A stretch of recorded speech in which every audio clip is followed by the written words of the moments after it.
Hello everyone, welcome to Start Your Dungeons. I'm Adam, I'm Bryce. and today we are talking about the starter box for Dragonbane. Yeah. Kind of a starter box, core box. It's a weird one to almost call it that because it has so much in it. This is the same one you can get in stores, but I kickstarted this game, so I got the Kickstarter version of this, but this is exactly the same as what is available in the core one for the stores. Yeah, I remember when they were doing the quick starter, the thing, like there was a lot of stuff that got added on as stretch goals that ended up making it into the retail release. Right. And for the price, I mean, we'll say now this is $50. You can see this is a lot of stuff. Yeah. Good old Free League. Yeah. So what comes in the box?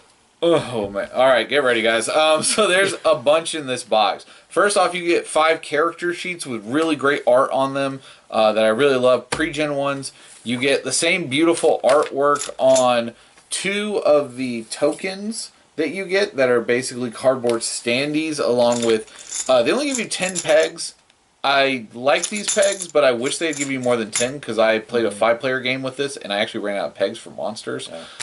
You get green dice polyhedral ones that are also specific to the D20 being a demon and the 1 being a dragon because that comes into play here. Also respect, there's 2 D20s in here and there's 4 D6s. There we go. People learn. There's a very tiny paper mat that has like an outside and a dungeon view for you to be able to use. There's a gorgeous map of the actual Misty Vale that's really, really Can you lift nice. that up? Yeah. Because, oh my gosh, guys. Yeah, it's really, really nicely, like really well done. Look at that. Oh, it's beautiful. Yeah, beautiful, beautiful artwork. You get a couple of character sheets as well that you can fill in that are blank, which I really liked. I already filled one in for a character I made. You get, man, there's still more. You get an entire deck of treasure cards, which you can flip over. Improvised weapons for an inn, a cave, and a forest that you can flip over for people to use and fight with. Initiative cards, which we'll get into when we talk about gameplay. Adventure cards, which are related to all the adventures that come in this set. So you could randomly go, I want to play a game of this, flip one over, and go. That's nice. You get, oh my gosh. We're still going. Yeah. It's called Alone in Deepfall Breach, which is how to play this game solo, which I think is really cool. The actual core rule book for this game with all the rules needed to play the game. And an adventure tome that has, I believe, 11 or 12. It's at least 11 adventures in it. I'm not 100% sure on the total amount. I forgot. But holy cow, guys. What a bunch of stuff. Yeah. So what about the quality?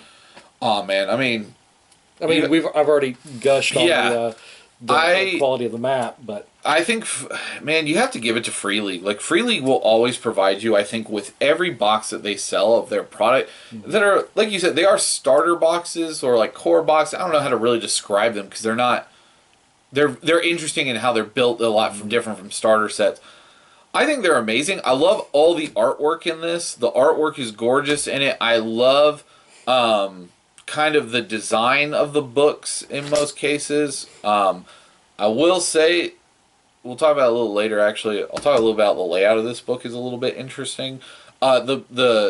These are really nice. The actual, like, cardboard cutouts that you can use for standees, they pop back into place, which I think is really nice because you can pop them out, put them back in.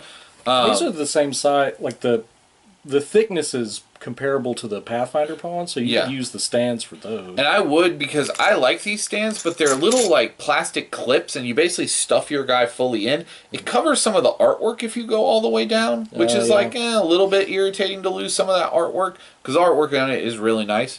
The cards are really nice. I mean, they're beautifully designed, well done, and like pretty solid thickness, and I don't know if they are, but they feel like they might be dry erase usable, which I think is really cool. The paper mat, for having a battle mat in here for at a $50 price, that's universal. 10 out of 10. I think that's really nice, and overall just really nice quality. Free League always comes up with interesting ideas for their starter boxes. Yeah, I mean, it's hard to argue for. I think we've done the One Ring one. We've done we haven't done it yet, but we played Twilight 2000. I have like the Alien one. The Alien one's really nice. You know, maybe a couple of other ones. I have a few of theirs, but they definitely knock them out of the park. I think it's always they put a lot of thought into their boxes because they're $50. I mean, this itself is a $50 game book, but like for $50, man, it's hard to argue with all you get in this. As like not having value. So how easy is it to get into this game? I think what's nice is they have 5 soloable the 5 characters for pre-gen, so that's really nice. It's pretty easy to get into. This game, I think, as a game master, was a little bit different than most others. We'll talk about like core rules and stuff in a little bit, but the getting in as a DM was not terribly hard. Mm-hmm. The only thing that was hard was the rule book has all the monsters in the back of it, and the adventures don't have every single monster. Some of them have them. Some of them say go to the other page. Okay. Talking about layout, I don't super love the layout of the rule book. So the rule book is, I think, not a bad design, but it's got like it shows you how to build characters and then skills. But then it goes into like kind of how to play the game in Chapter 4, which is like combat, magic, gears, and then the bestiary. Not bad, but I think I had trouble at times flipping going, I had to find something in the book, and I felt like at times I was struggling a little bit to be like, oh, this should be... I feel like it should be a little bit easier maybe to find rules in this, and I actually was appreciative that the back had an index because I was kind of constantly looking to have to figure out where stuff was pretty quickly while trying to run this for people. Not a overly terrible problem, but definitely something where I was like, this layout is a little bit different than a lot of other games where the rules aren't in the front and in the character stuff. It was everything for characters and then all the rules and stuff. So let's talk about the rule set. So what are the things that you like about the rule set? So the rule set is different from a lot of other ones. It's a D20 system, but it's not roll and add something. It's roll under. Yeah. Call of Cthulhu, very style of like the basic role-playing system. It's also really different in how it does combat and how, like, you have these initiative cards, basically, and every round, they're all numbered, and every round you get one of these, but then you shuffle them up for the next round, and then so you're never going at the same initiative probably every single combat round. What's also really cool about them is monsters have a thing called ferocity. So if a monster has ferocity 2, it gets 2 of these.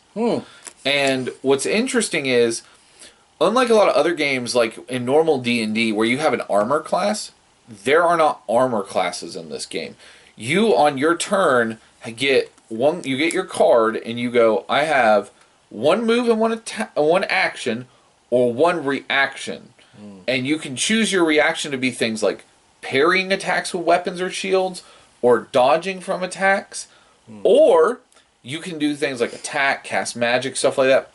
But if I go, I'm going to dodge and evade away from this monster, I don't get to activate and combat that turn. Okay. So you end up with a very strategic way of going, well, armor in this game just subtracts damage. So if I deal 4 to you and your armor rating is 4, you don't take any damage.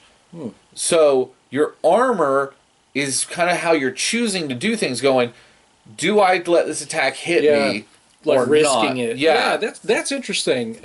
That's an interesting way to strategize the role playing. Right. And monsters have 2 or 3 cards, so they can choose at times as a DM to go, I'm going to dodge this attack. Like, I was playing the, I think it's called Riddle Mound or Ritter Mound scenario to teach this to people, and the monster was weak to fire, and they had a mage who was casting fire a lot. So I kept dodging them, and they started going, he's always dodging the fire attacks. So one of them lit a torch and hit him, and I was like, that's going to deal extra damage because it's fire type. Yeah.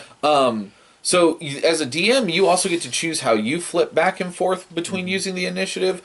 I really like this system. I think it's really cool instead of just being like, okay, you know your turn order. Because you can also, if it's your initiative, switch with someone who's going later than you. So like the wizard in that game would go, his character trait was he always liked to be in the back. So he would go, hey, I got number 1. I don't want to go first. I want to switch with the fighter to see if the fighter person can go.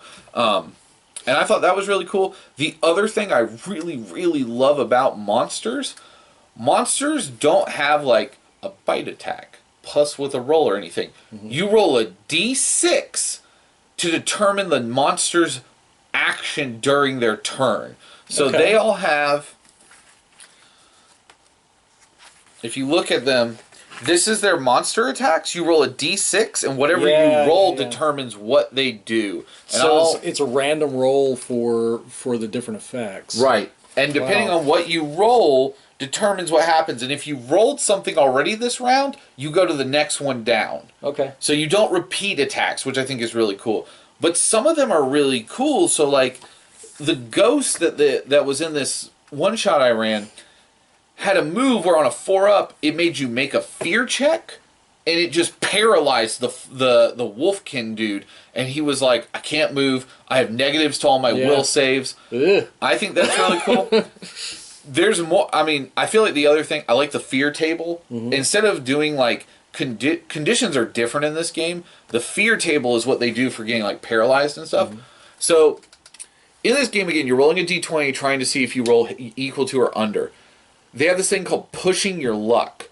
And pushing your luck means you can take one of 6 status conditions on your actual stats. On your actual ability, like your actual stat numbers. And it doesn't have to be the one you use. So you can say you use an agility check and go, well, I'm going to get angry and choose to do that, which is an intelligence thing. What that means is you get what's called a bane to your rolls that involve that stat, which means you roll 2d20 and take the higher one. You get the worst result.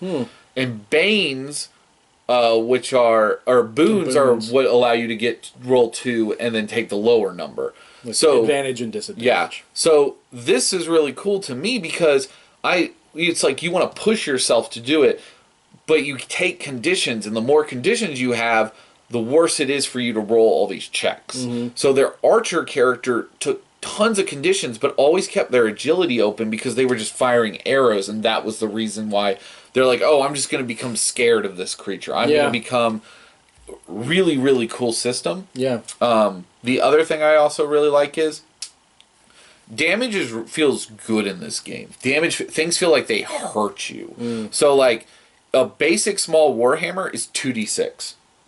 And that's a lot for a normal game. Yeah. And what low-level stuff. Right. And so the other cool thing is your strength and your agility stat both determine your damage bonus, and you add that to whatever weapon you roll. So if your damage for your strength bonus is a d6, you roll your weapon die plus a d6 on top of it.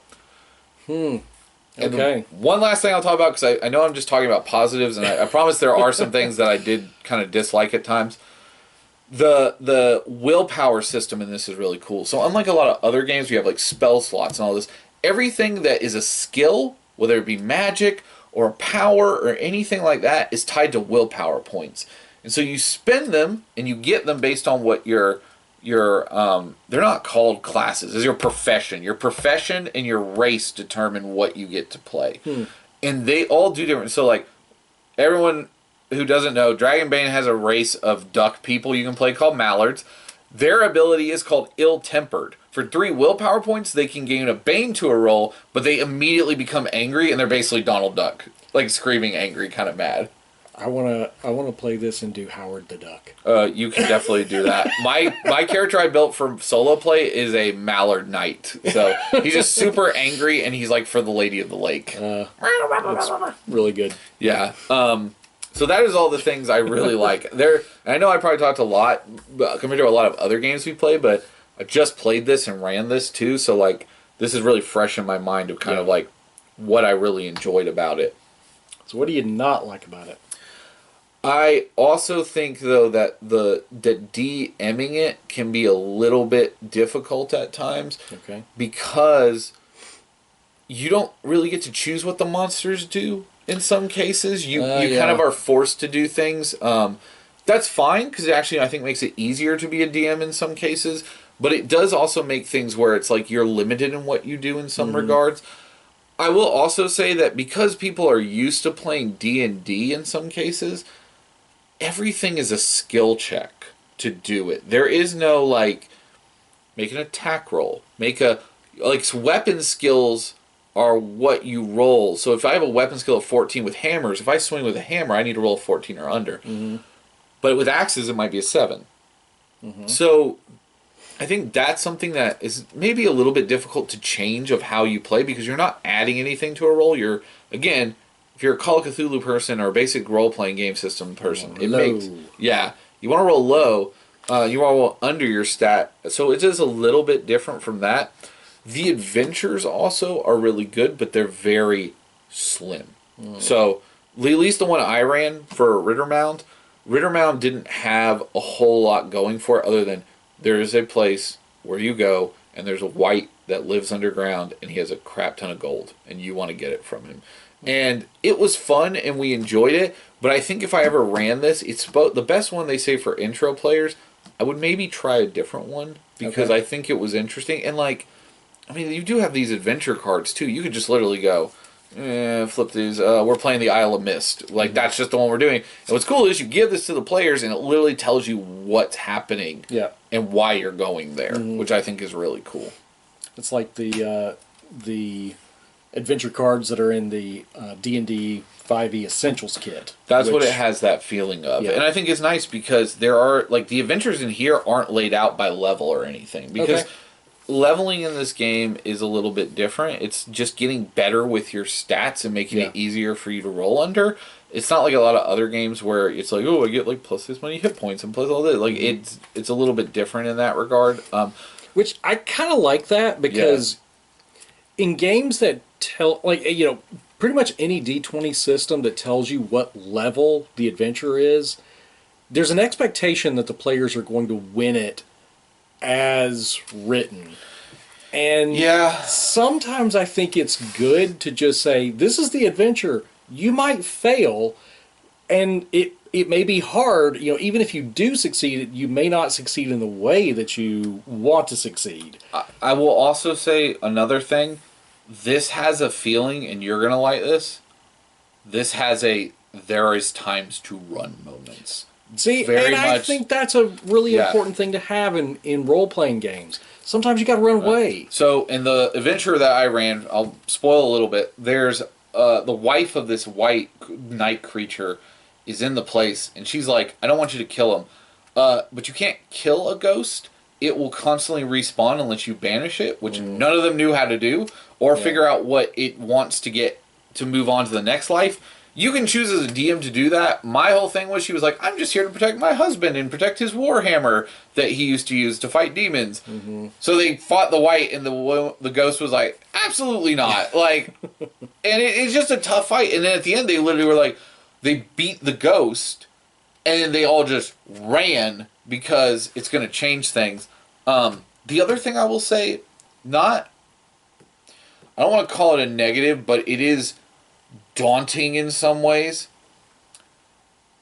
In this game, there's a difference between what's called round rest and stretch rests. So stretches in this game are only 15 minutes. A short rest, right? Yeah. Every time they took one of those, no matter the room they were in, I had to roll on a random encounter table to see what happened. So combat, goblins appeared, the white would appear and fight you until it got to health and disappeared. All this stuff counted, and I kept rolling high, which was good because they want you to roll low. But again, I think if your players aren't used to it, that if they go into this expecting to play Dungeons and Dragons, it'd be tough. I almost killed 2 of the 5 players. But see, this is in case you didn't know, this is a very old game. Right. This has been around for a long time. This Kickstarter was the 40th anniversary of the game reprinting. And that is an old style mechanic that you would see. You would see wandering monsters, in the old D&D books. Right. And if you're going to stop and take a rest, you can. But oh my gosh, here's a bunch of orcs. Which is nice to have as a thing. The other thing that I actually liked is it said if they leave and come back, here's what happens. Roll a d6. Huh. I do like that. But again, I want to shout it. It's not necessarily a negative, but more of like, don't go into this expecting it to be like 5th edition because it's not. It's more like something like if Swords and Wizardry and Call of Cthulhu had a baby. Yeah. And I think that's a really good way to put it. With the same artist who does Vaesen. Oh, yeah. God, the artwork is beautiful. Absolutely stunning. Also did these. I mean, absolutely stunning. So, is this box a complete game? So, can you use this to play it indefinitely? Yes. You could technically. I will say the only weakness this box has in terms of what it doesn't come with a bestiary. So there is a bestiary in the back of this, and there are some for the adventures.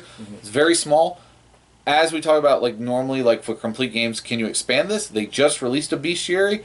Fun fact about the bestiary: it comes with more of these. Yes. So it does a Pathfinder and comes with pawns. For it, because of 3 or 4 sheets, I believe. That is the first real thing that's been released. I will say, if you are interested in this game and expanding it, people went balls to the walls on Kickstarter for this game of producing adventures for it and updating it. So there's a lot of community-made content for it. Yeah. But in terms of just playing this game on its own, I do think so, because you have so many adventures you can run in this, and they all don't have. They all are not interconnected in some way, but they all are just like we could play through it. You could go back to them. You could make endless adventures. What's nice is you could actually take these solo rules, which are literally about how to just go beyond the breach and make your own thing. But these are like mission summaries in here, exploration tables. I mean, all kinds of like solo stuff that also is just like great for you to build campaigns with. So I think you can definitely play this indefinitely. My only thing I would say is it's a little light on monsters, but the monsters they give in here are really great. So if you just want to run a bunch of orcs and goblins into people and change some of their stats every now and then, you can do that. Just bump them up a little bit each time that, people encounter the orcs. Just give them just a little bit. And I will better say stat. this. If you really want to make it more difficult, just add more ferocity and draw more initiative cards, because then it's like, well, these orcs activate 3 times. Yeah. Like, that's okay. Now they're beasts. Yeah, now they're rude. And I think that was fun. A lot of what I did was one villain versus something when we played this one. So it was like 2 or 3, but I could see if there was like a horde, it could get really nasty very quickly. So who is this box for? Is this for new players, for seasoned players? What do you think? I think both. I definitely think both. I think you can get into role-playing games with this box, because again, $50 for all this junk is nuts. That's a lot. And you get a lot of value out of this. Because there's so much, like, so I ran this one adventure out of here, right? So I picked one of those adventures, and there's 1, 2. There is exactly 11. So there are 11 adventures. That group can keep playing 10 more of these adventures, or even if they fail them, go to a different adventure, come back and try again. Like, there's so much opportunity here for things. I think if you're a new person coming into role-playing games, you might like this, because unlike a lot of other systems where you're like, where's that stat for my longsword, to add this, to do this, everything's really on the front. Like, it's a 1-page character sheet, guys. And the whole front of the thing is just, this is what you care about. You just and bubble that's it it. You bubble it in and call it. That's it. Like, that to me is like really difficult to argue against how easy it is to get into this game. I mean, that just to me is, it makes it so easy, I think, to get into and play compared to a lot of other things. So I want to maybe throw in a new question, in our sequence. Are you glad you bought this set? Well, okay, so fair point. I kickstarted this and got it for like $30 or $40. Yeah, so sure. Like, but price aside, are you glad that you got this in your collection? Yeah, I will say this. This is going to be something that we're doing a cabin retreat as a group, like for some of us guys, and I'm bringing this. Y'all are gonna love this. Yeah. Like, I genuinely think that y'all are really gonna enjoy this. I ran this with 5 players. Last night, I ran it with 3 regulars of mine. I ran it with a 10-year-old kid who really enjoyed it, and I played it with a teenage girl who was, like, really not into any non-D&D games, but I told her, please, like, just show up and try things. And she liked it. She was like, D&D's still my favorite. Like, I still love it. But, like, this was fun. Yeah. And I think the opportunity you have here for this price of what you get, I'm happy I bought this because I will genuinely play this. Oh, I have actually one more complaint, and it's not about this box. I'm going to complain to Free League. Your DM screen is almost perfect, but it's missing some really important things on it. It is missing, like, it tells you what happens when you fail and get demons is what they're called if you run a 20, and dragons are called 1. It only tells you when you fail. It doesn't tell you what happens when you crit.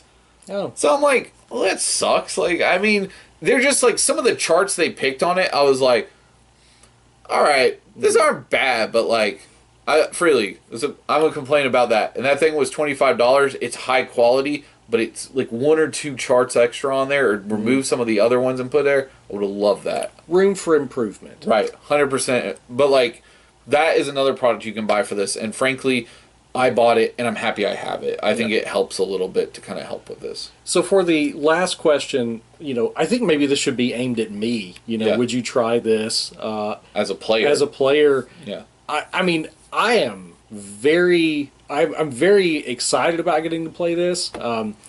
I've known about this game for many years. Right. I've always wanted a copy of it, and when Bryce got a copy of it, I was like, okay, I'm going to have to not get it, not be tempted to buy this because I don't want to know anything about it before I actually play it.